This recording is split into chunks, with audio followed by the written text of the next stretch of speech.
we're joined here by Tasha Mane. So, Tasha, just give us a bit of a background on who you are, where you're from, and what you're from. Where to even start? So, yeah, I'm Tasha. I'm 24. I'm from Bolton, otherwise known as Tasha and Fit. And I kind of entered the fitness industry unknowingly when I was 18. I started posting fitness content because I didn't want to annoy my school friends who followed my personal page. And I kind of developed a real love for inspiring people, and I decided to become a full-time coach when I was 19. I kind of started online, then went a bit full circle, full-time PT, went fully booked relatively quick. Then I've kind of gone back round full circle, and I run an online coaching business, and I've been doing that now. Well, I've been in the fitness industry now for pretty much 5 years full-time now. So Right, so you sort of said like you did it unknowingly, but like what triggered you to start posting stuff online? And like, were you like sort of just keeping a track of it, or was it just for you, or was it you said about inspiring other people? That's interesting. I think, do you know what? Ironically, I think it was out of embarrassment that I didn't want the people who followed my personal page to keep up with my fitness content. So my page used to be private, and I said that I'd done the page and I only let like certain people follow me. And at the time I was just literally posting my journey and kind of letting the people that were close to me or like friends and family and stuff kind of like follow along my journey. And I think it was a lot of stern conversations with myself to actually make or break it. Be like, do you know what? I either keep hiding this kind of side of me that actually this is what I'm really passionate about. You know, I was 19, I was in a corporate job before I was a coach, and I was hating it. I was absolutely hating it. And fitness was the one thing that I could focus on that brought me enjoyment, that brought me joy, that brought me passion, and that brought me actual purpose. And I'm like, I'm leaving this to the side to basically, you know, fizzle away while I'm really, you know, putting a lot of my energy into this 9-to-5 job. You either do it or you don't. And luckily, when lockdown came around, and I was like, right, well, this is it. Like, you know, you kind of go for it and you really put yourself out there. Or you will go back after lockdown and you'll probably be full of regret. I think lockdown was a little bit of a funny one with a lot of people, but I think it really gave some people opportunity to have time to actually think more than anything, time without distractions, time to really invest in yourself, because you had, you know, too much time, too much literal time. You know, even when I was working, like, I'm pretty sure a lot of people will relate to this. When you was working from home, there was nothing to do. There was absolutely nothing to do. I was in car insurance. No one's driving. I'm doing nothing all day. So I was like kind of in between working. I ended up signing up to a PT course that came upon an Instagram ad.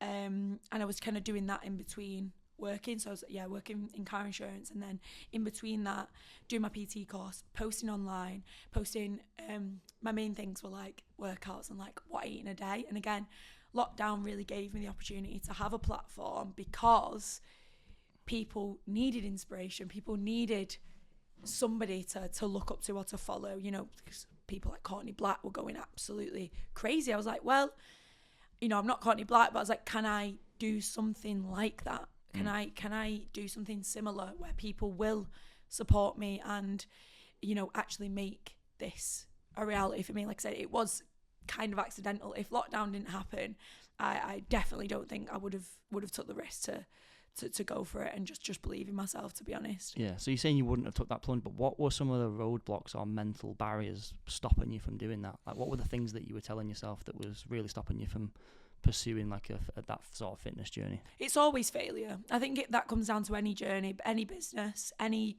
fitness journey, any goal. If you don't truly believe you can make it happen, you've failed already. Like, I think when you look at something as maybe like an unconfident start-up girl who, you know, you don't necessarily value yourself as high as someone like Courtney Black. I used to think to myself, well, I'm never going to be Courtney Black, so what's the point in even starting? Whereas, you know, there is enough room for everybody to make something work, as long as you've got the passion, 100%, and anything can work if you've got enough passion and enough commitment to the thing that you're passionate about. But 100%, it was fear of failure. Fear of failure, fear of embarrassing myself, fear of having to go back to corporate, fear of having to say I failed and that didn't make it work, or that I had let everything go down the drain, or it didn't work, essentially. Yeah, so that fear of failure, obviously you said the COVID thing was kind of the trigger, but what was the underlying trigger for you to turn that fear of failure into just, well, I'm going to do this? Like, was there some sort of mindset change, or was it just the pure fact of the timing of the universe, I guess, of COVID happening? On the flip side, the fear of staying. As humans, we statistically are more likely to move away from pain than to move towards success. So when you're sitting in a situation that is deeply uncomfortable, a job that you're not happy with, a body that you're not happy with, a mindset that you're not happy with, a lifestyle that you're not happy with, you are statistically more likely to change that rather than being satisfied. So if you're a pretty satisfied person, the chances of you unlocking that next level is probably not as likely as someone who is deeply unhappy with their current position.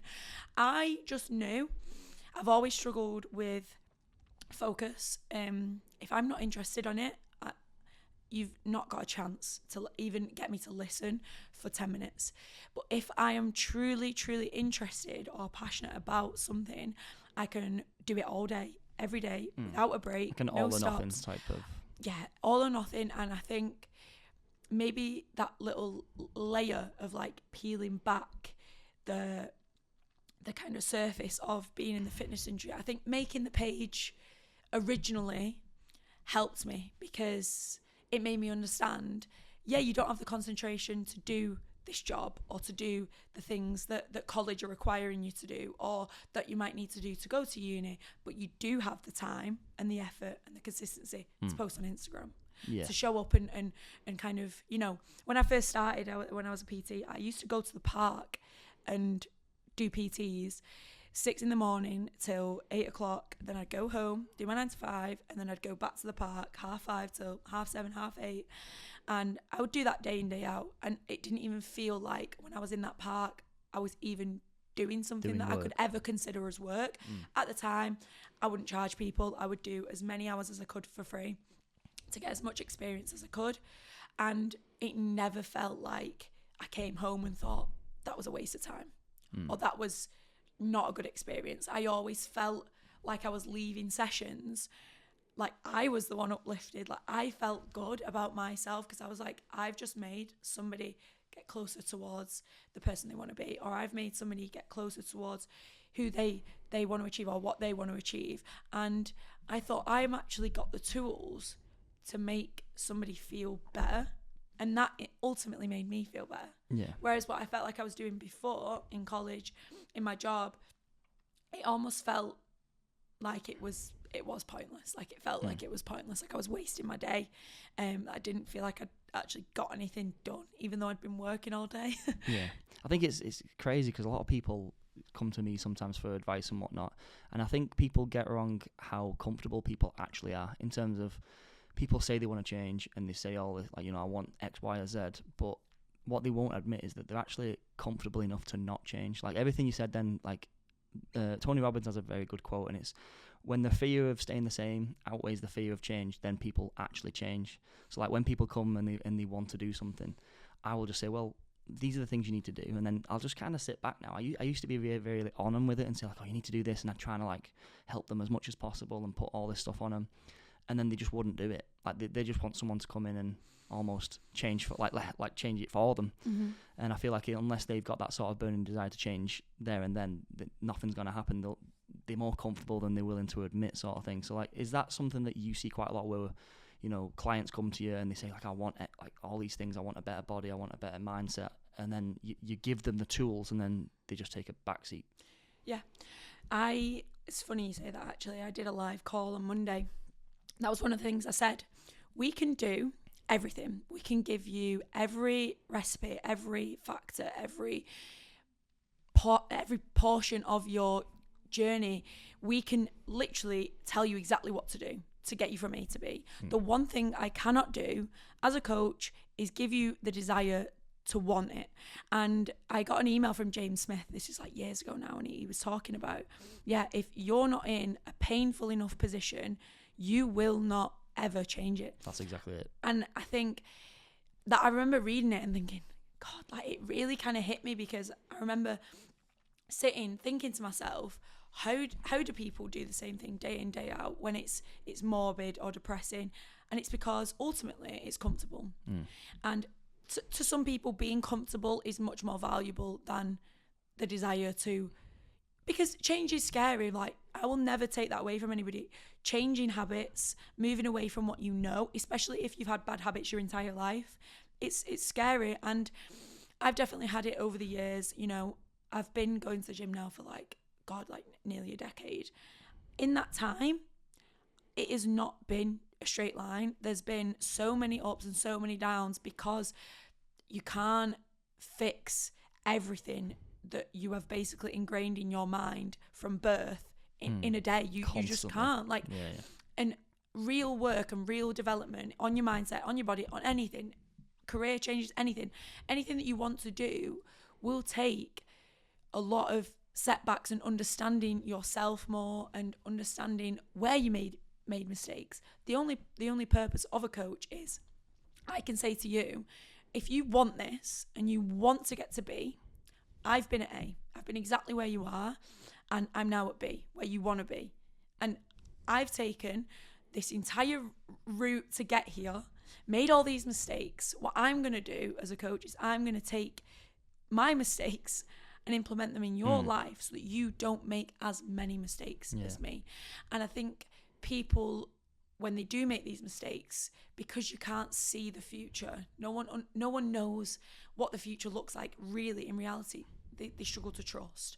And I think, again, it's about really, really trying to build somebody's confidence that if you do trust, this process will get you to where you want to be, no matter whether you believe it or not. But self-belief has to come from putting in the work, practicing, you know, the things that are going to get you to where you want to be ultimately. Yeah, it was interesting you say that, because I was reading something recently and it was talking about wisdom of, like, you know, how to pass things on. And as humans, definitely, I feel like males do this far more than females. You have to get things wrong to learn the lesson harder. And they were saying, like, a big aspect of wisdom is like how many, like, true wisdom, like this big aspect of wisdom is basically how much can you learn without making the mistakes. And I feel like that's kind of the job of a coach to more of a higher degree than anyone, is to try and pass on what you've learned without them having to go through all the, like you said, all the mistakes that you made. And I feel like sometimes, especially with myself, like I've heard different things, and you can't listen to everything as well. You can't listen to everything. Not everything's relevant to you. You need to remember that people will have their ideologies. People will have their stance.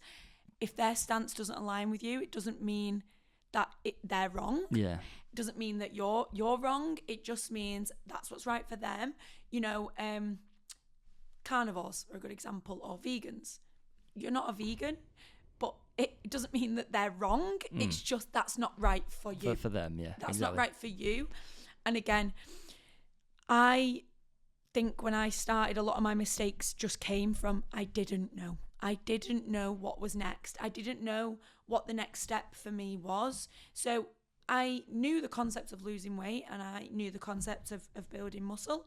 I couldn't put everything together. So I lost too much weight, then gained too much weight, then lost too much weight, then gained too much weight, trained too hard, trained too little. I just didn't know, again, what was right for me. You know, over the course of the years that I've been doing it, I've had multiple coaches, At this current time, I've got 4 different coaches for 4 different elements of my life to help me with my business, with my knowledge, with my physique, with my training, with my food. I am ultimately, again, like you say, trying to now get to that next stage of my journey, because there will be a point where you get to it and you're like, okay, I don't know now. I don't know what to do now, and that's okay. I think that the hardest part sometimes for people can be that I don't know what to do.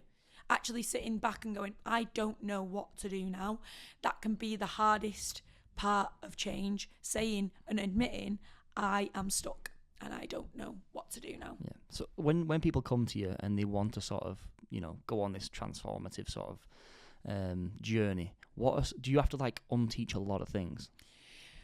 the biggest example I'll use with this is people who have either got bad eating habits from a young age due to family is usually the biggest thing, or people who have potentially been through hardship, who have used food maybe in hardship as comfort. So when you are taking somebody who might be in the mid-20s, all they know is overeating. All they know is being overweight.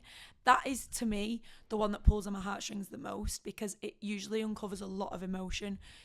Getting somebody to change from something that is all they know is really difficult, and it's really emotional, because they still have all the desire, all the attachment emotionally to food, but you're trying to remove that and give them another outlet and help them fall in love with a process that isn't eating, and that can be really, really difficult. What's got them to that stage? Because I know you said you struggled with it personally. What got you to that stage where you were struggling with food? For me, it is stress. It's stress, and anytime I'm in a bad mood, a lot of people will use the term foodies, right? It gives me the ick. I hate it because in essence, we're all foodies. Every single human, it's an instinct. We're an animal. We want to eat. Everybody wants to eat. But it's how you manage that and how you dictate, am I hungry or am I in a bad mood? Am I hungry or have I had a bad day at work? Am I hungry or am I bored? Am I hungry or do I need comfort? Am I hungry or...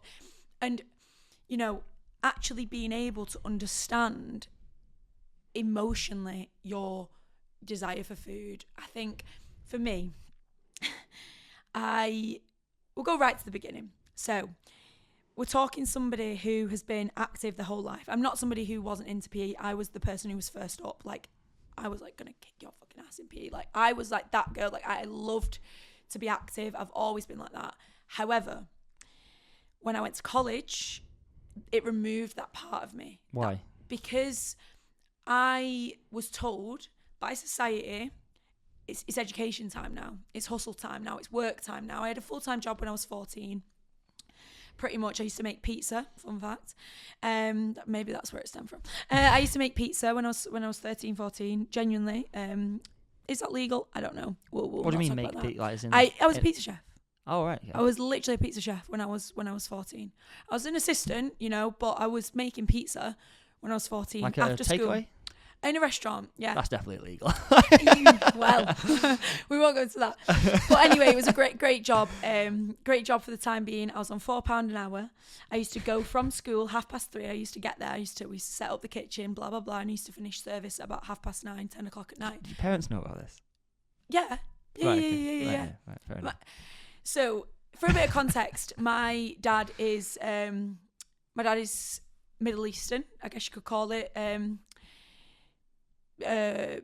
Eastern European. That's the term. Very strict. Very. Yeah. I was working when I was that age. You will work. You will earn your right. You will go to work. I respect it. I was okay with that. If I wanted to go out at the weekends with my friends and go to the cinema, you had to earn it, and that's okay. I think that's part of the reason why I am who I am.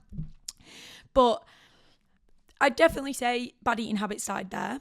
I stopped showing up for athletics training. I started skipping it to go and get work because I wanted the money. And I got a really almost distorted mindset where what was important to me really shifted. I think seeing my family go through a lot of struggle made me really change what I thought I valued, which was supporting, myself and being independent. And, fitness didn't come into that equation. It just didn't. Being at the pizza restaurant until 10 o'clock at night did, eating pizza and, eating chips and then going home, waking up at 7 o'clock in the morning for school, not eating all day. Maybe I'd have a bread roll and then going to work and eating a pizza at night. And I think seeing how other people eat around you can also be a factor.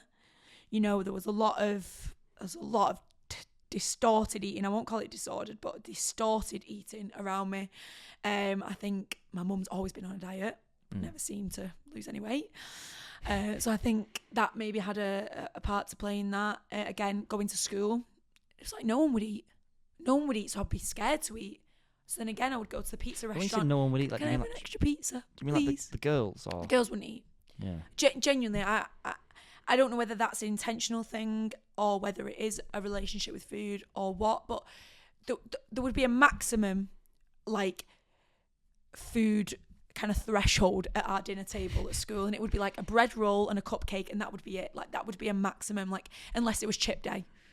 So it's like no nutritional value, barely eating anything, working as a kid 7 till 10 o'clock at night. By the time I'm finishing work, yeah, I'm going to eat 1 or 2 pizzas, maybe a garlic bread, maybe some chips.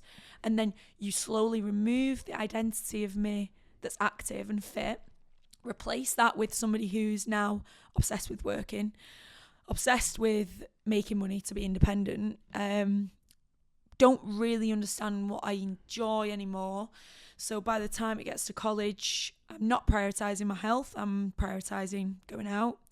Every time I'd finish work at, 9, 10 o'clock, what's the only thing to do? Because I've just spent all weekend working. Let's go out, let's go drinking. This is definitely illegal. This is no denying this is illegal, going out drinking when you're 16, but we all did it. Come on, don't judge me. Going out Saturday night, drinking till 6 o'clock in the morning. Then you're going into college Monday, rough, can't focus, don't understand what you're doing, and then it's a vicious cycle. You then value work even more because it's giving you that kind of temporary level of like, I'm doing something for myself. Like short-term pleasure. Yeah, and even worse, after I left the pizza restaurant, because I had a bit of an argument with the one of the chefs because I smashed a glass, and I just said, I don't need this job, and I left. I started working at a bar, which is even worse because, again, I was removing the pizza, but I was facilitating the drinking, so the drinking just got worse and worse and worse. And I wasn't an alcoholic, I didn't have a problem, but drinking 3 times a week, 4 times a week at 16, 17, 18, 19, being rough 24/7 pretty much. You're always rough. It takes you 3 days to recover from a night out. So it was kind of like I was constantly catching up with myself. I was just kind of becoming more and more just somebody that I didn't recognize. And again, there's maybe 5 factors that played into that: family, work, ideology, environment, friends. It can be a whirlwind of things. For young girls, 100%, it's family or boyfriends and friends, your environment. So they're the things, like, for young girls, the things that affect the food. 100%. They're, if you look at my timeline, for an example, the things that were impacting me the most, my environment. Where was I? At a pizza restaurant, I was eating pizza. Where was I? A bar, I was drinking. Who was I friends with? People who also enjoyed to go out. People who also worked behind the bar. People who also were doing all these things that I'm doing. Not having necessarily anybody who told me any different. Again, my mum was always on a diet, like I said, but when she wasn't, her eating was bad. And she jokes to me now, because my mum is on a health kick now. I'm actually so proud of her. She always says to me, she's like, God, like, it's taken me so long to get a grips of my eating and my relationship with food, because all she knew was being on a diet, but never actually sustaining said diet. Again, when I came back talking about what I said before, coming back to that, not knowing what to do next. So she'd lose 2 stone, but then what? She put it back on. And it's got to the point where now my mum's got multiple health problems because she didn't know what to do. She was going to Slimming World, Dukan, Weight Watchers, what are the other ones, like, paleos, all sorts, doing all these different diets. And yeah, they all work in their own degree, because we're all singing from the same hymn sheet: eating less, moving more. Like, everyone's heard of that. We're all singing from the same hymn sheet, but it's not that simple for everyone. I think people do it in like because I've seen a few examples. I don't want to name specific people, but I've seen quite a few examples, and mainly they are women who will lose a large amount of weight, whether it's for like a wedding or like a summer holiday or whatever it is, and then you'll see them like 2 months later when they were back to how they were. And I struggled with like I've got a very close mate who's doing it at the minute. He's like on this diet, and he was like, I can't wait to just like stop. Like, you know, he wants to get a 6-pack. Eat what you want. And it's like, yeah, I can't wait to get the 6-pack, stop, and then just fucking have a break. And I was like, yeah, fair enough, have a few days off. But I was like, the last thing you want to do is go back to what you were 6 months ago. Like, you know, you don't want to spend 6 months getting a 6-pack or get like losing all this weight and then just like, I can't understand that mentality, but a lot of people do that. They like fluctuate. Do you know Paddy the Baddy? He's a UFC fighter. No. Oh my god, I'd show you pictures of him, but basically he walks around fat, but then he fights at like 170 pounds. So then he just loses stones of weight to fight, and then but 3 days later he's back fat again. Like honestly, it's insane. And do you know? Again, what you said about, you know, going through holiday prep, I think that is something that I think that's social norm. Like I don't even think it's the people who are doing it's fault. It's almost like they are convinced that once the work is done, it's done. And I've started using this phrase a lot. You know, I see it a couple of different people use it. I won't say it's original, you know, don't come for me, but almost like earn the right. And I've come to realise you only earn the right to eat like a dickhead. Shit. When you are in a place where you are stable enough to do so. I was not in a position when I was 18 to start eating what I wanted because I was so unhealthy within. I was going out drinking, and I did not earn that right. I did not earn that right because I thought, because I had such a busy work life and I was so hard done to, I was doing college and all this stuff, I just thought it'll never touch me. It'll never touch me. I've been active my whole life. I've always been athletic. I've always had kind of like an athletic build. If you look at what you would typically look at as a runner, you know, a sprinter, big legs, kind of small up top, you know, pretty lean. I even when I'm a little bit, you know, heavier, I've still kind of got abs because that's just where my genetics are. But I always had, you know, big legs, and I used to frown upon them so much. And I just thought, you know what, I'll always have big legs, you know, it doesn't matter, whatever I eat, it won't change anything, I'll look the same. And I remember, you know, there was an epiphany moment. There's a nightclub in Bolton, it's called Level. Oh yeah, it's where I'm familiar. I was one in Liverpool, that's yeah, where Level was the don. That was where I was 3 days a week, 100%. Is it J2 as well? Oh yeah, but back then, you know, scarily enough, I think I went to J2 as well, which I'm definitely not old enough to know that. But yeah, I saw a picture of me, you know, when they post the pictures on the Facebook, the nightclub posts all the professional pictures, and I just thought, who is that? I did not recognise myself at all. I was like, you know, coming out of my clothes. It was like things that had fit me for years. All of a sudden, I was looking at a picture and I was like, have they edited that? Like, is that actually what I look like? And again, I wasn't by any means like, you know, detrimentally overweight. Again, I always say this, I said this on my stories. Nobody, unless it is an impact to your health, needs to be in good shape. So I don't want anyone to look at me and think I'm on some high horse, like, oh, I'm in good shape, I'm better than everyone. No. I choose to be like this because who I am now represents the person that I could only ever dream of being. When I looked at myself on that Level website, and I was like crying because I was like, I don't look like me. I looked strange. Like, I just looked like somebody that I didn't recognize. I had like a big, like puffy kind of like a bear face. It was just strange to see. And I realized in that moment that I just couldn't keep going on like this. And I had so many plans to go to uni, and I think that this massively influenced my choice to go to uni, to not go to uni. Because I was like, I need to get my life in order. Get out there.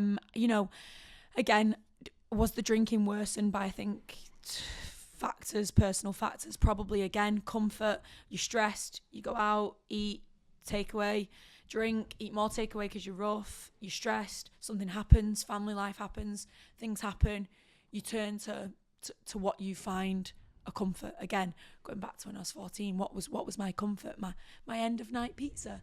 And that literally lived with me all the way through till I was in my 20s. I had a similar experience where, lockdown wasn't great for me at the start.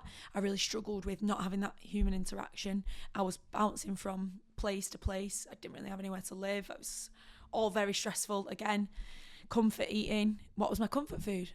Domino's 2 for Tuesday, because guess what? It wasn't even just 2 for Tuesday. They were doing 2 for every day because they wanted the money. They were doing 2 for every day, and it caught me every day. Every day I said, do you know what? I'm going to get my steps in. I'm going to get my daily walk. I'm not going to have a Domino's today. Bam. They text me. They know. It's like they know. They know when you're vulnerable, and they text you and you're like, one more Domino's, until 1 becomes 2, becomes 3, becomes 4, becomes 5. All of a sudden, again, lockdown was kind of coming to a close. I just been in a car accident. Again, random, loads of random stressful factors. Been in a car accident. I was feeling sorry for myself. So we booked a little trip, kind of coming towards the end of lockdown. Went on a little holiday. Was trying on bikinis. And I was doing a little video of me in my bikini, like ready for my holiday. And on the video, genuinely, if you follow me on Instagram, you will see this video again and again and again, because this video changed my life. It changed my literal life. On the video, I'm like, God, like, I'm having a bit of a, not body positive day. Like, don't really feel too good. And, in terms of what? I just think I got so caught up in thinking that it wouldn't touch me. It wouldn't touch me. 2 Domino's, 3 Domino's, 4, no matter how many Domino's I could have eaten, I just I thought I was above it. And again, I'd spent all that time trying to become somebody that I was proud of, from level girl. I'd spent years. I got a PT after that, funnily enough. I got a PT after that. I lost so much weight. Actually, probably too much weight. Like I said, too much weight. I couldn't sustain it. I hadn't fixed what was going on in my head. So all I did was what I knew not to do. Back in school. Back to what I'd seen when I was growing up. I just didn't eat. I didn't eat. I ate salad, and I'd skip meals and just do toxic stuff.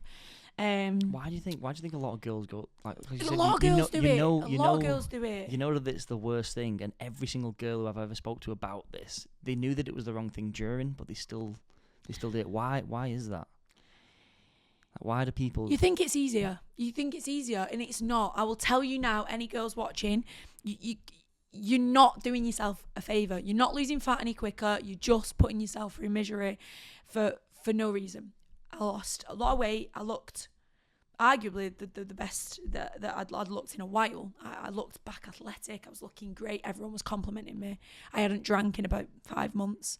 Come round to my 18th birthday, I literally hadn't drank in about 6 months. And again, was I fixing the problem I had with drinking, eating takeaway, or was I just avoiding it? Because that second that 18th birthday came around, that was it. I was back. I was back to the person that I was, until we come fast forward to kind of post car crash lockdown bikini girl. Same things happened. I've spent all this time building myself, but have I? Because I've not fixed what was going on behind the scenes. The beliefs that I had, the relationships I had with food, again, this is almost like, it's confusing to explain, because there's been that much up and down, I'm telling you now, in the last decade of me trying to get my shit together, that it literally gets confusing, because you do just lose sight. You lose focus. You lose control. Once you lose focus, that's it. If you've not got the discipline and the relationship and the values, I think that's a good point, actually. Values, what you value, and maybe your deep down beliefs inside. What were my beliefs? You eat less to lose weight. It's a belief. I did what I believed. And that's maybe why other girls do it, because it's what is kind of shown in old stream media in our family. Have you got a mum that doesn't really eat? Probably. Or are you somebody that struggles with being overweight? Have you got parents that also struggle with their weight? Probably. You know, monkey see, monkey do. We do what we think is right. Nobody thinks what they're doing is wrong, usually, or they wouldn't do it. They wouldn't do it. You think that that's the right course of action. And again, I got to the end of that diet when I looked great, and I didn't want to lose any more weight. I knew that. I was sure of that. But I didn't know what was next. What do I do? What can I eat, ice cream again? Can I eat pizza again? Do I just go back to eating what I used to eat like? Yeah, I'll do that. Okay, no problem. I'll go back to eating pizza. Back to eating like shit. Back to drinking. No problem. I've lost all this weight now. The work's done. But it's not, because you've not built the foundation. And again, this is why I don't believe in you can eat what you want and lose weight. Don't have to give up the foods that you enjoy. You do. If I didn't give up eating 2 for Tuesday every day, do you think I'd ever be able to get a 6-pack? No. No, I just wouldn't. It's fact. It's fact. There's a difference between having balance, like I said, earning the right to balance, and thinking that you cannot change a single thing about your life and your lifestyle and expecting a result. Yeah, still get what you want. And don't get me wrong, I've just explained to you, I've experienced every bit of toxic diet culture that there is. I'm not into toxic diet culture. I'm into understanding who you want to be, and that doesn't have to be me. I love the gym. I fucking love the gym. I go six times a week sometimes. Is that necessary for everyone? No. And I would never put that onto anyone to say, you need to be like me, or you need to be like an elite athlete. You need to train like this. Nobody needs to do anything. If you tell me what you value and what you want to become and who you want to become, okay, I'll tell you exactly what is the bare minimum that you need to do to get there. And the bare minimum of everything is change what you're currently doing. So say if you took a normal person who came to you, Define normal. So the normal person is statistically is overweight. They drink. The diet's not good. The sleep's not good. Mm-hmm. They don't exercise enough. Mm-hmm. You take a normal person who comes to you and says, right, I want to now look my best self by a year from today. I want to look my best self because I'm going on holiday. What are the first things that you would say to them? I would say to them, well done for working on next year first and not coming to me with 8 weeks. I'd say thank you for that. Because that does happen to me a lot. I'm going on holiday in 6 weeks. What can we do? Well, again, not much. I would always push people to try and do something. Something's better than nothing. I think if we take somebody who is starting from complete scratch, you have to understand the pyramid of importance. And again, going to the gym 6 times a week, in terms of a pyramid of importance, is maybe towards the bottom. Supplements towards the bottom. Meal timings, bottom. How to maximize your carbohydrates around training, bottom. The most important thing, again, is habits. What habits are you currently doing? So I would take somebody and say, right, what is a normal week for you? Completely normal, without me giving any input. What are you doing? And then we look at that as a week and say, right, how can we take that week from maybe a 1 out of 10 to a 3? And that might be, I might say, right, let's do 30 minutes of walking 3 times a week. And what we'll do is, looking at your diet, you're currently eating a lot of chocolate towards the back end of the day. Why is that? Oh, well, when I get home from work, I'm really, really hungry. And then, because I've not eaten all day, I'll eat a lot of chocolate. Right. So first things first, we'll eat in the morning. And we'll eat in the middle of the day. And we'll eat at tea time. Okay? Do you still have the desire to eat chocolate? Oh, no, it's gone. All right. Okay. Brilliant. Well, I found that I don't really get that hungry in the morning, and it's almost like a force to eat. Okay, it's fine. Push your meals back. Push everything back. We'll give you a little bit more calories towards the back end of the day. It's about how you can apply knowledge to somebody that's relevant to them, relevant to their lifestyle and their standards. I talk about standards a lot. My standards are high. I've been in the fitness industry a decade. If they weren't high, I'd be disappointed in myself, because I back myself that I want to be somebody that is an inspiration to someone, to anyone. And I will hand on heart say, my team of clients would they be with me if they didn't aspire to be me or be like me? That's not an egotistical thing, by the way. That's just what I have managed to accomplish. Again, we spoke about this big path that I've been on, guys. I'm not toxic. I have been like any through struggle. So it's not egotistical, because any coach you want to aspire to be like them. Like there was this guy who was a sports scientist at a football club, and he's like an S&C coach, and he was massively overweight. He used to train me, and he was massively overweight, and I used to just think, like, he's telling me to do all this, and like, I didn't have that respect for him. Whereas someone who his person who worked next to him was in tip top condition, 45, built, and when he was telling me, I was like, yeah, that's what I need to be doing. Do you know, like, it's just one of those things. This is such a big debate in the fitness industry. I think, and this is me. You need result. You need result and proof. Social proof. That's ultimately what it is. Whether your social proof is via you or via your work, I don't fucking care. But ultimately, the easiest way as a coach to get respect on the instance, because obviously when I was 18, I didn't have any results. Who were my results? Me. So I did what I knew I could to get traction and to get buy-in. I lost weight. And I, like I said, I tried to kind of not, replicate this live workout thing that a lot of people were doing, but that was ultimately all you could do. But I had never trained a client. I'd never got a result. I had never actually done, a lot of the kind of stuff that I've done now. I never really looked into, different elements of dieting or reverse dieting. I didn't even know any of that still back then. But the one thing that I knew how to do was exercise and lose weight. And, back then I managed to convince, I have no idea how, 60 people to buy into my live workouts. They were paying me £20 a month to essentially watch me do exercise in my living room. This during COVID? This is during COVID, yeah. And again, why did they buy into me? Because they trusted me. Now, how do you develop that trust? Through loads of different reasons. But again, showcasing your knowledge, probably the easiest way to do that is by going through some form of transformation yourself. Yeah, like that's what I'm trying to say. The image of it. That's what I'm trying to say. And my point is, after the back of the live workouts, so COVID ended, I'd lost 20 kilo. So I'd gone from bikini sad girl to slay. I'd lost 20 kilo.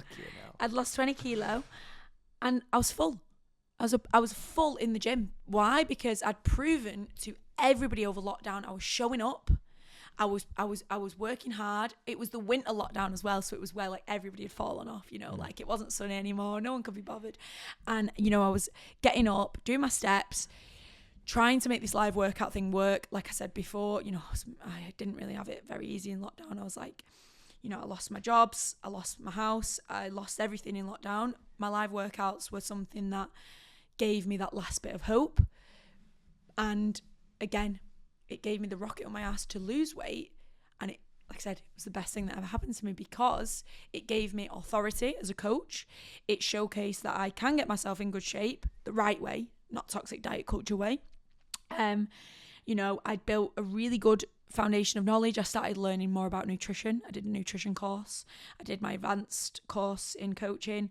Since then, I've done loads of other courses, and it then gave people the understanding that I am a figure to be authority, be an authoritative figure. Yeah? Yeah. Because I'd proved over the last few months that I could be disciplined, I could be dedicated. And if I'd gone back to the gym like sad bikini girl, would that have had the same effect? Probably not. No, definitely Probably not. And I'm going to be real with you with that. Knowledge doesn't equate to, your body. Your body doesn't equate to your worth. But ultimately, yeah, I'll say this. Being in good shape displays discipline above anything. You have to show up day in, day out. It shows discipline, hard work, obviously work ethic, which we all knew I have, because 14-year-old making the pizzas, you don't do that unless you got good work ethic. But it wasn't displaying well in my personality or my persona. So I think just being in good shape really solidified that I had all these really good characteristic traits, and it refined them and like solidified them and really like ingrained them into me. And don't get me wrong, I've been through, like I said, loads of ups and downs. It almost gets confusing. I've been through gaining weight, through stress, you know, bad relationships, bad breakups, family stress, losing my house. I think that probably had an impact on the fact that I gained weight in lockdown. Losing my job probably had a bit of an impact. But something that I always like to kind of shout about is you are not the cards that you're dealt. And regardless if you're a Gen Pop person that you would say, yeah, not normal everyday person, I just want to get in good shape. You can. And guess what? You don't even need to just get in good shape. You could, if you wanted to be, in elite shape. You could, 100%. Not everybody wants that because it comes with everything else. Yeah, not everybody needs it. Not everybody needs it. Not everybody needs it or wants it. For me, it gives me control. It gives me, like I said, discipline, all these really good traits. But ultimately, if you want to be, even just lose a couple of stone and keep it off, if you want to run a half marathon, if you want to do a marathon, if you want to do a high rocks, if you want to get a photo shoot ready, if you want to go and be a bodybuilder, you're not the cards that you're dealt. You are not the beliefs that you have. You are not the habits that you've ingrained growing up. You are not all of this stuff. You can rewrite your story, rewrite your habits, rewrite your lifestyle, and ultimately become somebody completely different. And that's the biggest thing. You know, I want people to understand that no matter who you are, where you've come from, what you are currently going through, you know, you don't need to be in good shape, but if you want to be, you fucking can. Yeah. And you can. You just have to trust and trust the process and just show up. Look, it took me 10 years. What would you say separates, so people who, like the clients that come to you, what separates the successful clients that go on to, you know, surpass all expectations, and what separates them from the ones that just fall off immediately? What are some of the key traits? I'm going to use an example. My best friend, so she is my best friend now. Oh God, this could go one or two ways. No. Everything I say now, hand on heart, if she was here, she'd say it herself.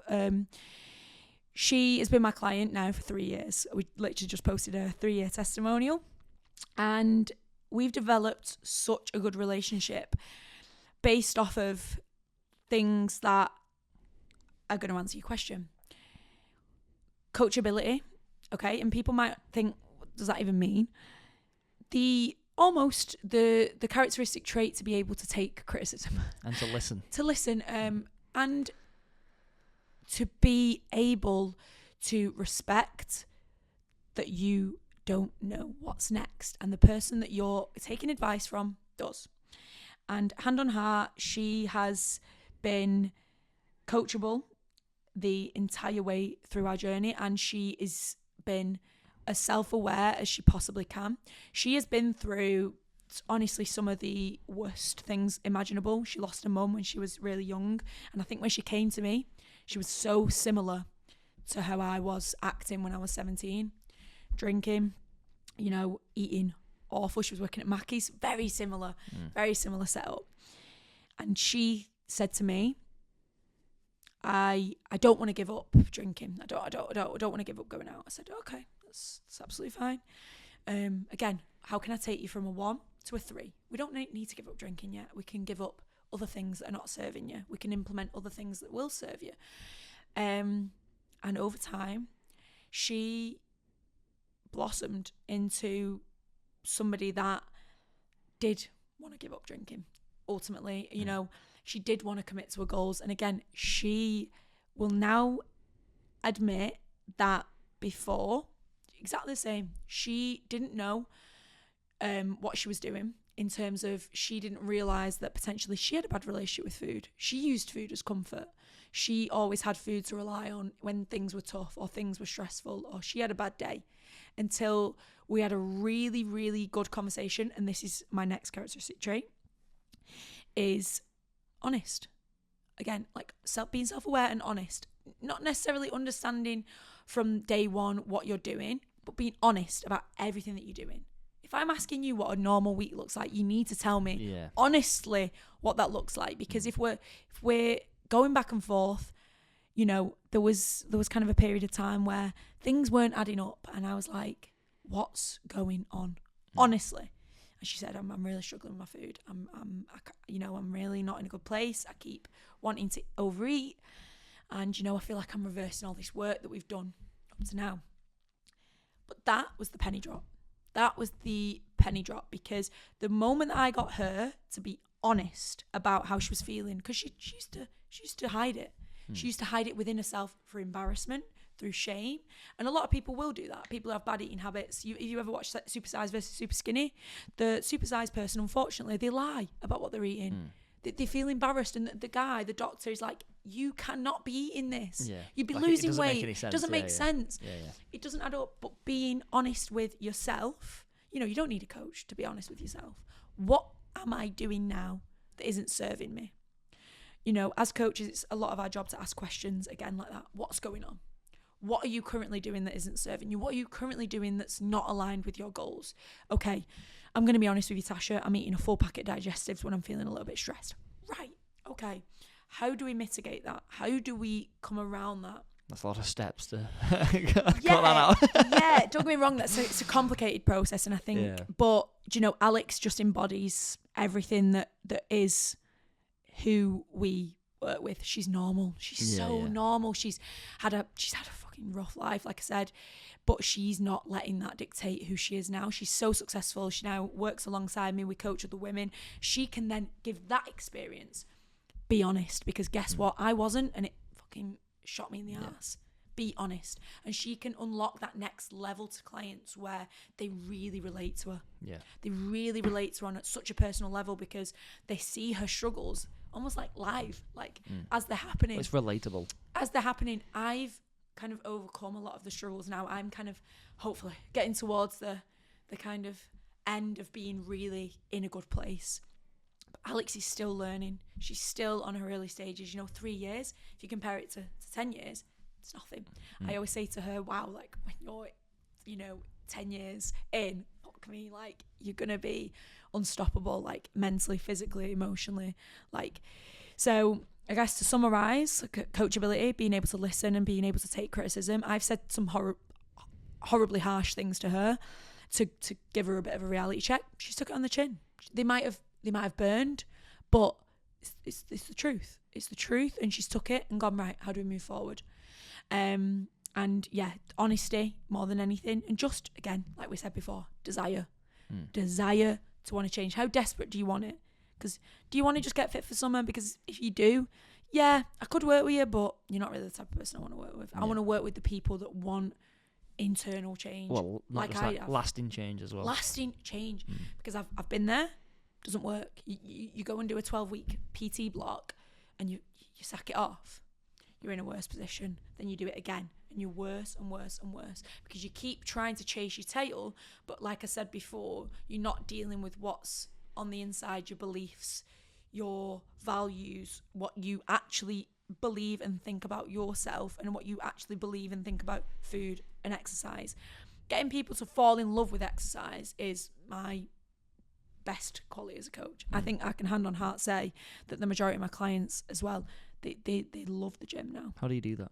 How do you make people fall in love with exercise? Again, meeting them where they're at, making sure it's not overwhelming, making sure it's doable so they feel successful, not like a failure. If I program something, my training program, that's why it annoys me when people are like, what's your split? I'm like, don't bother. Please don't bother. Because you'll hate it. You'll absolutely hate it. It's a lot. But I love it, and I'm okay with that. I've got a routine that really works well for me. I have 2 rest days a week, and I do 7 sessions across 5 days. That works really well for me, because it means I get the right amount of everything that I want to do. I love doing a bit of everything. But for me, that's enough that I can recover from. Any more, I'd probably be too fatigued. Anyway, meeting them where they're at, giving them a routine that makes them feel successful, makes them feel like they're achieving, makes them feel like they're becoming fitter, becoming stronger. How do you do that? Give them something that's going to work for them, that's on their timeline. If you say to somebody, right, I hear you, I hear where you're at. You're a mum, you've got 3 kids. How does 3 sessions a week sound? Because, you know, you said that you work from home on Tuesday, you've not got the kids. Thursday, you know, the husband's home, so he could probably look after them. And Saturday, they're at swimming, so you've got that hour. Does that sound okay? And they go, oh, yeah, really? Is that all I need to do? Yeah, 100%. What are you currently eating? Like, oh, well, I eat, you know, 3 Mackies a week, and we have a Sunday roast every Sunday, and, you know, I have a glass of wine with me Sunday. Right, okay. So why don't we give you 1 higher calorie day a week where you have your Sunday roast and your glass of wine, and that's incorporated into that. And then, you know, the other days, we might reduce it to maybe 1 Mackies, but we'll do it within your calories. And then the other days, we'll really, really focus on the quality of your nutrition, so that the other habits that you've got that are potentially not the best, I just mediate it out. we're kind of trying over time push the kind of threshold a little bit. But if you say to somebody, no Mackies, no Sunday roast, no wine, they're going to go, fuck off. Yeah, it's not realistic. 5 times a week in the gym, fuck off. I'm not going to do that. Meeting them where they're at, making them feel heard, and you can push that threshold. I've got clients that have started with me, maybe not even entering the gym, that are now losing weight, focusing on just on the nutrition, that they might now train 5 times a week. How do I do that? Right, we'll do 1 session, then we'll do 2. Then we'll do 3, then we'll do 4. Okay, new training block. You know, I try and update the training quite frequently.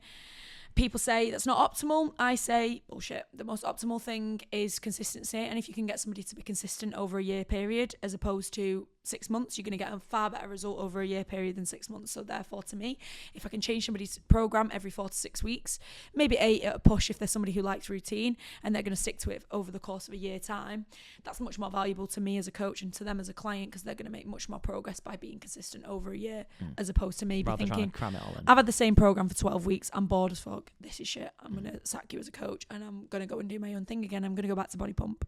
Right. Great. So you summed that up so well in like about 30 seconds. Right? You've just completely ruined all the work that you've just done. For what? For the sake of you want to stand by progressive overload. Yeah, progressive overload. But what is the harm in keeping RDLs, hip thrusts and squats in their sessions and changing a reverse lunge for a split squat? What is the harm in that? There isn't. It's the same fucking thing. But to a client, it feels different. It feels like they're learning. It feels like they're progressing. Oh, I've got a new program. And I had a client say to me yesterday, I can't wait to get a new program. When I open my app and it tells me that you've done me a new program and you're telling me I've done a new program, I get so excited. Why? Because they feel like they're on to the next stage. I'm on the next stage of my fitness journey. I'm on a new me, a new block, a new 4-week period. And you know, again, like I say, that would be person dependent for everybody, but for most of them, I think just giving them the opportunity to feel growth, progression, pushing them to do things that they wouldn't usually do. You know, I had a client who came to me and said, I want to do a high rocks maybe in 2 years. I'm like, no, we're doing one in 6 months. Like, period. She said, oh, well, I'll be ready. I don't care. We'll make you ready. We'll make you ready. You will be ready, I promise. Okay. She's now done 2. You know, in the space of being with me a year, as opposed to none, because she thought it would take 2 years. I've now given her a result in half the time, technically a quarter of the time that she thought it was going to take. She now trusts me, and if she came to me with a different goal, she'd be confident that I could get her there. So you increase buy-in from a client perspective, not even just from a business, from being a coach. I'm a coach. I want people to get results. So ultimately, I'm going to do everything in my power to maximize my result, whether that is weight loss, whether that is, you know, doing a high rocks. Again, this is a little bit off piste here, but we get clients who've done photo shoots in the past. The way I run a photo shoot will not be the way that a typical kind of bodybuilding coach will run a photo shoot. A fitness photo shoot, you've seen a fitness photo. Yeah. I just the oiled up kind of classic, you know, that kind of stuff. Photo shoot, they're not a bit of me personally, but the way I run my photo shoots is I will not get you to a stage where you are a condition you cannot sustain. Don't get me wrong, you will be the leanest and driest on a photo shoot day if you do a peak week, right, etc. We're going very off piste here, so if you kind of don't really understand this stuff, do not worry about it. Ultimately, I'll not push somebody to lose an amount of fat that they can't really biologically lose, because ultimately, again, if they can come off the back of that shoot and feel motivated, not disheartened, depleted, flat, sad, hungry, annoyed, agitated, just the worst. Dieting can be horrible. So if you can mitigate all these horrible things that come with dieting as best as you can through enjoyment of training, through longevity of the journey, everyone that will come off the back of a shoot will feel motivated to do another or motivated to build more muscle. So I'll then keep that client for longer and avoid things like rebound, avoid things like disordered eating, avoid things like binging, avoid things like falling off, fucking it off. Everyone will feel motivated. And obviously that's not always guaranteed, but I'm very confident that will not happen to me, because I will never push somebody past the realm that I think they are mentally strong enough to do. Because again, I've been there. I pushed to a level that was not right for me to be in. I was crying over ice cream when I was 18 years old. I just had my 18th birthday party and I felt like I needed to go to the gym for 4 days non-stop because I'd had my first drink in 6 months. It's not right. It's not normal. It's not balanced. That's not it again. But now they feel like they've earned the right. They earned the right to call themselves somebody who's got in really good shape, but they almost don't want to let it go, so that they will, have a treat that night, and eat the foods that they probably, wanted to eat when they was in the diet, but they'll feel proud to continue and happy to continue, because it's not about punishment then, it's about empowering them and making them feel motivated to make the journey longer and more successful. Does that make sense? Yeah, that makes sense. So if we're going to go back to, I want to go back to that sort of hypothetical I gave you before. So that average person that we said, the person who drinks and doesn't have a good diet and wants, this good body within a year. What are the types of exercises that they could do that would be everything you just said? Not only obviously people come to you and say, I need 8 weeks, something that would be sustainable and manageable. So how would you start them off? What intensity would you start off? What what types of exercise? In terms of, would you do more cardio? Would you do more strength? How would you start a normal person? Yeah. If you're somebody who's a beginner and you're going to be probably unconfident, that's just an assumption. You might be confident. For the sake of the example, we're going to say you're unconfident, shy, beginner. The weights section terrifies you. Okay. What I would always say: 10 minutes on the treadmill, 100%. Scope it out. Think, what am I doing? Okay, how can I have a successful workout? Especially if you're somebody who goes at busy times. Think about where's quiet. It's not always necessarily what's optimal for result. It might sometimes just be having a session that you can achieve. So in that example, if I knew that they were going at a busy time, I might just program them a dumbbell workout. Get a set of dumbbells, go in the fucking corner. If not, and they feel a little bit more confident with some machines, I'd always usually start with full body, because if you start going into things like legs, you can end up probably not really putting the full intensity into a session, because you don't really understand intensity and you'll get more fatigued as the session goes along. You don't know how many reps you're doing and all that. Full body's probably a good place to start. Starting with some form of compound movement, whether that is with a dumbbell, so doing a dumbbell RDL or a dumbbell squat or a dumbbell floor press. Super simple yet effective exercises that are going to target multiple muscles, give you a good, valuable workout that you're going to end up leaving feeling accomplished. I think that's ultimately the biggest thing. You don't want to leave the gym and be like, everything was busy, I feel shit, I couldn't do anything. I would never program a fucking clean for somebody's first session, obviously. I wouldn't even always necessarily program a barbell back squat unless they've had a PT before in person. Sometimes it will just literally be a dumbbell goblet squat into a dumbbell floor press, and making sure that we're kind of getting all the muscle groups involved, having a push movement, a pull movement, a squat movement, a hinge movement, sometimes a unilateral movement, which if you're not sure what that is, single leg, single arm, probably do one single leg, one single arm. Again, superset them all together. Really effective, really time effective. Again, you're in and out, you don't feel overwhelmed. And essentially, I think this is a difficult one, because I think some people believe in cardio is necessary for weight loss. Some people think cardio is bollocks. I think cardio is important for your health. I think it's an effective way to put yourself in a high deficit. So if you're somebody who wants to lose weight, 10 minutes on the start and at the end of your session is going to do you a lot of favours. Another 10 minutes on the treadmill, but you feel like you've done something that's worthwhile. You've trained, you've done a dumbbell only session. Again, there's a few machines free, and you know, you had in mind to do a dumbbell floor press, but the chest press is free and you want to try it, yeah, go and do that. If you know the leg press is free, go and try that instead of your goblet squat. But ultimately, I think trying to limit the amount of setbacks you can possibly have in the gym, like busyness, like kit availability, dumbbell session, picking a push, a pull, a squat, hinge, unilateral, bit of cardio, you cannot go wrong with that. Long-winded answer, but ultimately, dumbbells are your winner if you're new and anxious. No, it's pretty good advice, to be fair. What are some of the main things, like main excuses or the main things that women tell themselves, you know, when they first start in the gym that really hinder that sort of that initial progress? I can't. That's the main one. I can't do that. I can't have abs. Why? Why not? I've just told you again that anybody, no matter what your cards, no matter where you currently are, you know, there's going to be obviously extreme circumstances where maybe that's not possible because of genetics, etc., etc.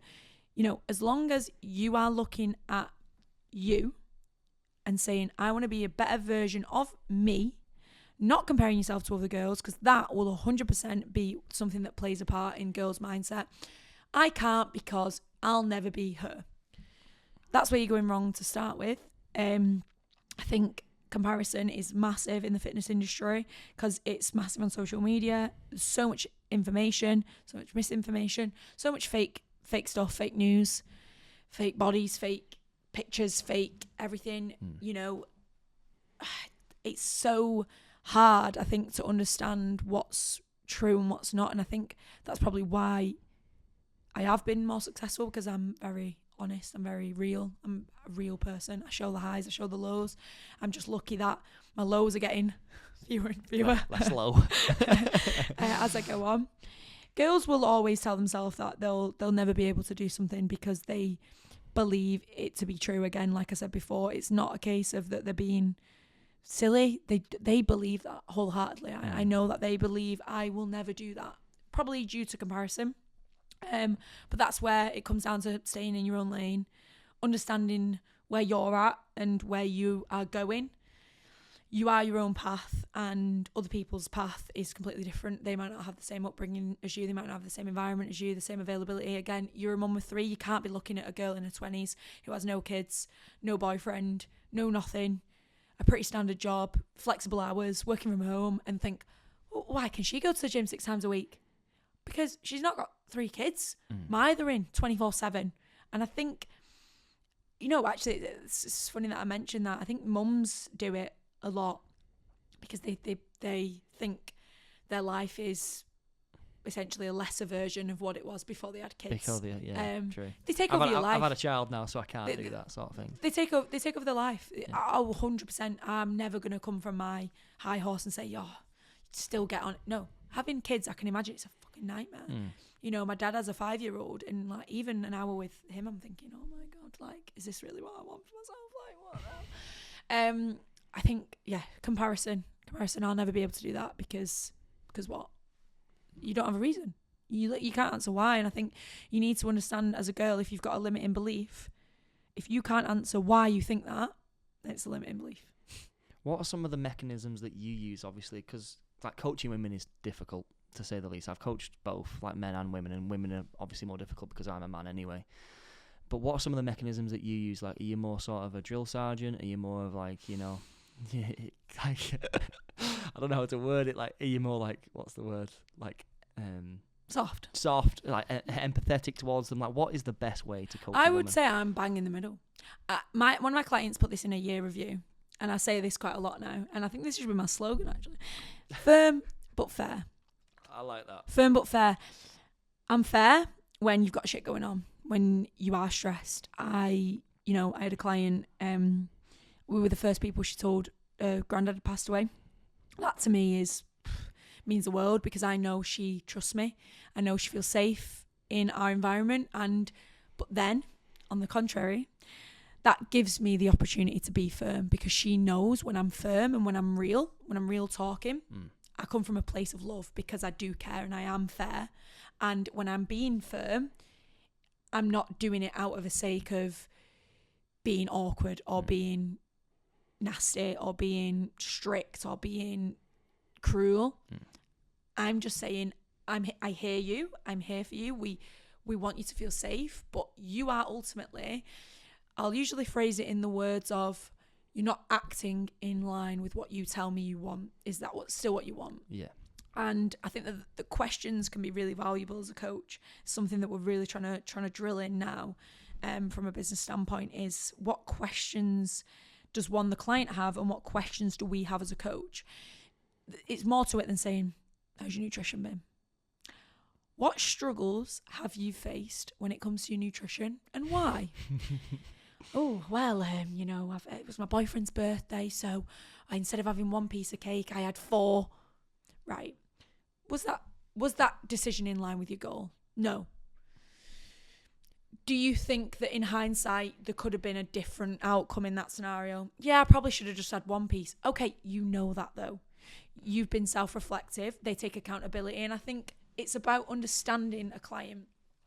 Are they taking accountability for their actions, or are they trying to palm it off as, oh, well, I couldn't have possibly had less than 4? Like, no, what you're doing then is you're trying to bypass as if it's not your decision. And you're not trying to take control for your actions. So making a client understand where their standards are relative to their goal. So again, if your goal is 10 out of 10 and your standards are a 9, you're on track.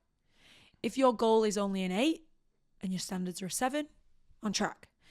If your standards, you tell me I want to be in the best condition ever, I want to do a high rocks within a year, I want to do a half marathon, I want to do this, but your standards are at a 2, we've got a problem. And I'm not going to say, oh, it's all right. Yeah. Or you didn't go to the gym at all because you couldn't be bothered. Yeah, no worries.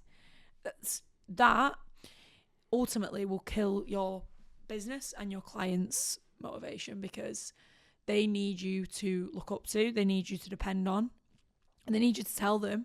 Again, going back to Alex, my best friend, my second coach, she's literally, I have put her in a position of authority alongside me.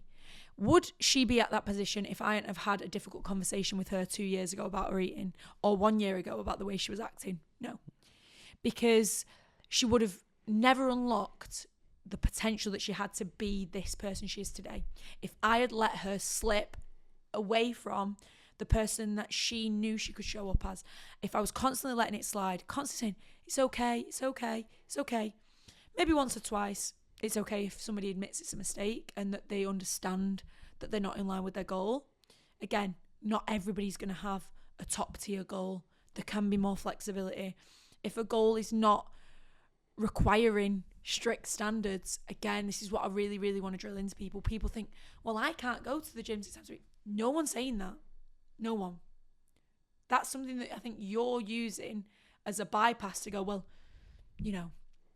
I've been busy, so, I can't go 6 times a week. Could you go 5? Could you go 4? 3? Or is it 6 or nothing? Yeah, that's what some people do. They go from one extreme. Or like you're saying about the dominoes before. Sometimes they'll do an exercise, or they'll do like a gym program, and then they'll have they'll miss a session. Then it's like, oh, fuck it, I've missed a session now. I'll just order Dominoes and I'll have donuts. Yeah. And it's like they go from one extreme to the other. And in TMF I call it hitting the fuck it button. Yeah. Hitting the fuck it button. Are you hitting the fuck it button every single week because you make a mistake? Mistakes. Like I said, look at my journey. I'm trying to really, really bring this across now to girls, that mistakes are not the end product.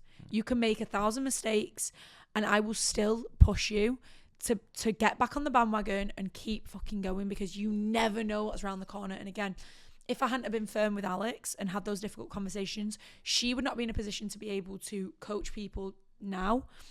But because she's allowed me to be, a coach and an authoritative figure, it's allowed her to unlock the most confident, sound-headed, amazing version of herself, where she doesn't feel controlled by food. She doesn't feel, like working out is a chore. She loves it. She competes for fun, not for validation. She's in good shape because she respects her body and respects her health, as opposed to wanting to be the skinniest person in the room or the skinniest person on a group holiday. You know, think about girls, like, in particular, lads as well, I'm not sexist, obviously, what you value in life and what you value as a person, and are you aligned with those values? Do you value being healthy and fit and being able to still be able to get off the toilet when you're 80 years old? Because I value that.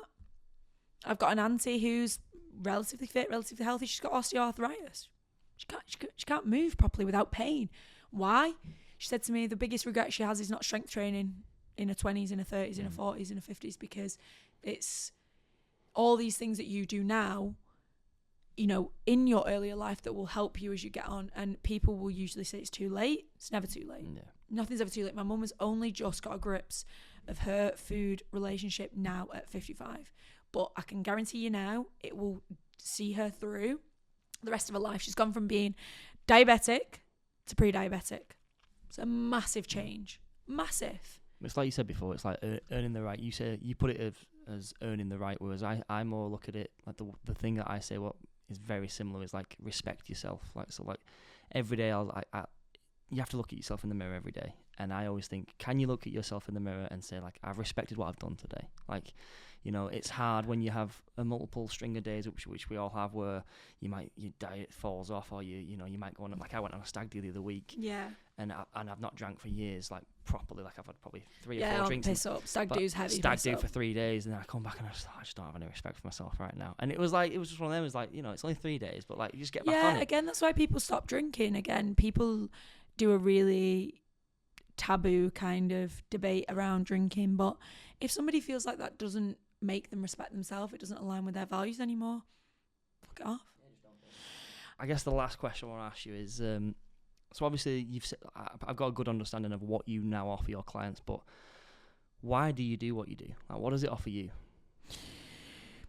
I think if I had me today when I was 17, when I was 18, when I was 19, when I was 20, it's almost like every year I become a version of myself that I wish I knew sooner. And I think that that's really valuable to me. Like, if I had me as a friend when I was 17 and I was going through just so much mentally, you know, that took me down a path that I didn't respect myself. I purely, it comes down to that. I did not respect myself. And I think if I knew someone like me as a coach back then, I would have been in a better position. And I think I want to be, it's funny because I always like use silly little phrases like, hi besties, you know, like to my clients, and I kind of refer to them as like besties and friends. And I think ultimately that's what it is. I'm a friend to all the clients that come through the door. You know, being real, like I've coached probably like 500, I think it's just over 500 girls in my career. Every single one of them, I could tell you 10 multiple facts, things about them, things that they go through. And ultimately being someone's support system when they feel like they're alone, when they feel like they don't have somebody else or a role model or somebody to look up to or somebody to take advice from. I want to be that because, you know, when I first started doing this job, my check-in days are, well, it's more than a Monday now because it was that busy, but it was a Monday. Every Monday I'd cry all day with just relief at how happy I was making people. And it was like the feedback I was getting, it was just like astronomical. Like, you know, people telling me I changed their life, people telling me that I changed the way that they view themselves, people telling me that they changed the way that they see the relationship, you know, people leaving bad relationships. I remember I had a client, she come to me, it was her first ever PT session, and she seemed sad. I was like, what's going on? Should we have a bit of a chat? She told me basically she's really unhappy. She's in this relationship. She's only a young girl, you know, like really unhappy in this relationship. I basically, the entire session was just me listening and talking. And, you know, months later, she came to me and she finally was like, I finally had the courage, you know, to break up with this boy. And she's like, thank you so much for that first conversation because you really made me see my value as a person. And I think that is ultimately the epitome of what coaching is. Can I make you feel better about yourself to put yourself in better life situations, whether that be relationships, work, friendships, situations? People will change friendship circles because their values no longer align. People will change relationships because their values no longer align, or they understand that they're not being treated fairly to their value. People will change environments. People will not be happy in the environment that they're now working in because it's too revolved around food, or everybody's bringing office treats in. They might think this doesn't really align with me. I'm going to pivot. I'm going to move. And I think just ultimately unlocking the higher version of a girl that I could have literally longed for when I was struggling and I was in a bad place. Yeah. So I think that is just priceless to me. Like, above anything, like, I've always wanted to work with as many girls as I can. I'll do that in any way possible, never sacrificing the quality of what we do. I'll never, treat anybody like a number, like a figure in a business. It's really personable business, and I will put everything into everybody ultimately to make sure my impact, no matter how long or short it is, 3 months, a year, whatever, they leave me full of value. Yeah.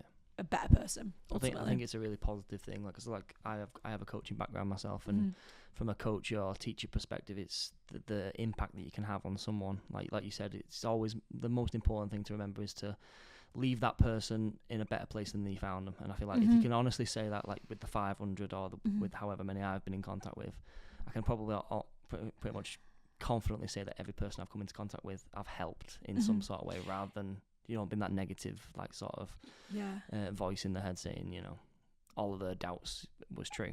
You can't even always help everyone to the fullest of your extent. I've had clients that maybe need different help. That's not me. But I think even that, being able to admit, right now, coaching isn't serving you. Yeah. It's not what you need. You maybe need to see somebody on a different level. If maybe eating's more than disordered, it's a little bit more than that, I might suggest something alternative if I feel like my help is not enough. You can't help everybody, but I'll still get even those clients that I've said, I'm not for you. They'll come back and say, you fucking changed my life. Yeah. And even though I'm not working with you anymore, I'm still implementing what you've taught me. I'm still a better person for it. You've changed my life still. Even though you're not still changing my life, you've still made such an impact on my life that I could never imagine going back to the person that I was before. Even if they're not quite where they want to be, they're still 50 times closer than where they were. They're still better when they came. Yeah. Right, just to round the show off, we always do like a quick fire round. So quick fire questions, quick fire answers. Ready? Oh, there's nothing quick about my answers though. My God. Anyone who's made it this far, like, literally slay. So, biggest nutrition myth women still believe? Like I said before, that eating nothing or skipping meals will always equal the biggest fat loss. First thing you should do every morning?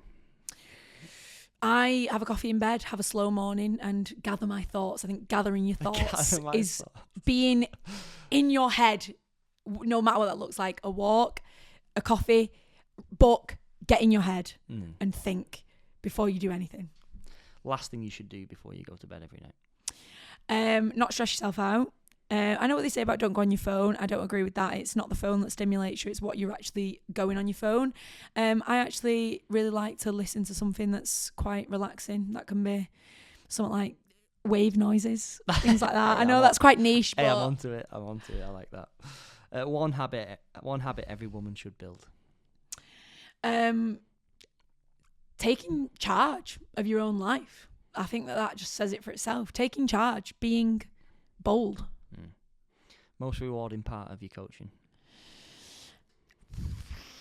That's a moment, or like the most rewarding part. Like, what's the thing that rewards you the most, that you get most happiness from, let's say? And I think healing people's relationship with themselves, and making them feel like they're heard. I think that's ultimately the best thing. Just making them feel heard, like they're appreciated, and again, not a number on a big wide system. Yeah. What's the least rewarding part of being a coach? Maybe when people don't value you, they don't care about you, which you're never gonna get 100% of people that really appreciate what you do. But I just think I wish that people understood more the importance of taking your health seriously. I think people maybe don't see the value in coaching. They maybe think it's a bit of a DOS, which is a bit annoying. So it's not really necessarily a job. It's more of an outsider's thing. People think that I twiddle my thumbs all day and chat shit on Instagram. That's not really the case. It's only like 10% of it. Like. Yeah. But it's a bit of it, but it's not all of it. What's the worst piece of advice you've ever been given? Go to uni. Okay. It's not bad. What's the best piece of advice you've ever been given? Don't go to uni. 100%. Honestly, doing my own path and doing my own thing, what I felt was right, best thing I ever did. Yeah. If I went to uni, I'd be in a shit state. Well, in contrast, I went to uni and then even did a master's degree, and even like in terms of the qualification in and of itself, just that piece of paper being able to get you places, kind of. But that wasn't the whole process. Like it was the process of being on your own, which you could do anyway. Like you don't have to go to uni to be on your own and to live on your own and learn how to be individual. Like that, for me, that's what university was. But technically, that's not what society tells you. It's like coaching. It's not relevant for everyone, and if it's not relevant for you, don't force it. Do not force it if it's not relevant for you. If you're passionate about teaching or nursing or being a doctor, go for it. Do anything that your mind is kind of capable of. But if it's not right for you, don't force it for the sake of it. Yeah, people often use it as like a safety blanket now, don't they? And then last but not least, to you, what is the meaning of life? Peace. That sounds really deep, but like I think ultimately knowing, again, your values, what you ultimately deem as a peaceful life. To me, although my life looks very busy, this is my peace. Being productive, busy, helping people, this is my peace. I go to bed every day over the moon. Like I didn't used to. I've had parts in my career where I've wanted to quit, and I genuinely nearly quit this fitness industry about a year ago. But if I could define a peaceful life, to me, it is genuinely what I'm doing right now. So having a life that you find peace in. I've asked a lot of people that question, and I've never heard peace, but that's probably what do people usually say? Like it's very mixed, to be fair. Money, success. People talk about purpose, and which I do agree, but it's like the definition that you gave then about peace for you is doing what you want to do. Other people just word it differently. They say pursue a purpose, for example, doing what you want to do. My purpose is my peace. Exactly. If I didn't have a purpose, I wouldn't have peace. I'd have chaos. But it's the first time someone said peace, and I like that. Like I watch a lot of that. Have you on to the monk guy who talks about peace, inner peace? No. Oh, I'll have to show you. Maybe he's my guy. But yeah, he talks about peace. And I'm like, yeah, that's a proper direction to go in. Yeah. But Tasha, you've been an absolute pleasure. Where can people find you, and what's for you next? So you can find me on Instagram and TikTok and YouTube, all the same username, Tasha M Fit. And the next step for me is ultimately becoming the best coaching brand that I can possibly be, whatever that looks like in the future. I'm still not 100% sure. I'm just doing what I can, but each year we get bigger and better, and we get more and more clients and more success with our clients. So just ultimately reaching our limit when it comes to that and reaching the moon. Perfect. Well, can't thank you enough for coming on, and thank you for sharing all. Thank you very much. Thank you very much. Bye. Cheers. Thank you very much for watching. If you've enjoyed this video, don't forget to leave a like and comment on the video. Let us know your thoughts. As well, on your way out the door, don't forget to hit the subscribe button down here. It'll help this channel out massively. Thank you.